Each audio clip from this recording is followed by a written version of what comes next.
This is not about an award, it's about dialogue. So when we go back, you want to know where you went wrong and where you on track. Like when I got the certificate last time, I thought, okay, we won't win the award, we got the certificate, but can somebody tell us where we can improve this thing? Because when you're at university, you have like 30 people, 40 people in your class, you criticize each other's work, and you learn from that. In the office, you're isolated. So what I do, I make my buildings public. I put them on Facebook so people can understand the language of architecture. Because someone will say, you know, I don't really know what's architecture. I don't know if it's good or bad.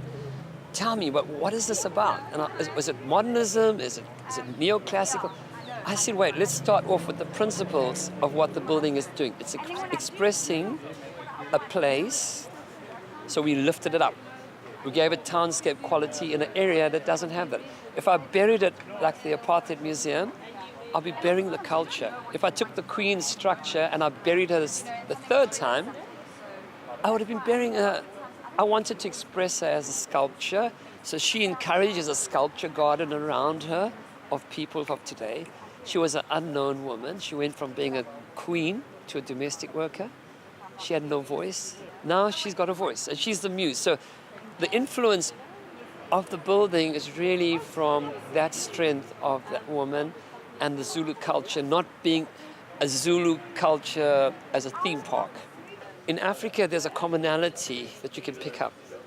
It's earth, it's polyrhythmic. You know, when people sing and they do music, it's naturally layered in rhythms, and it's complex. I mean, when slavery came into being, all those people that were taken out of Africa took that rhythm to different parts of the world. So architecture is like music. Architecture for me is a language. Architecture is a mindset. We think left, right brain. If we're going to make something that's going to be 50 years from now seen as a really powerful timeline up and not down, then we need to have dialogue, what you're doing now.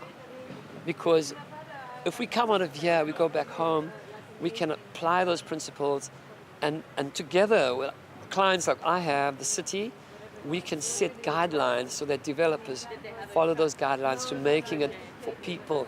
It's the first new museum for the city in about 100 years.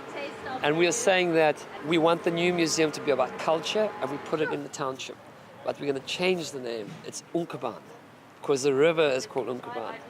And the site is a disaster. It's got a lot of waste on it. It's a degenerative river, the whole work. So this will upgrade all of that. So if a project does that, then it's worthwhile building it.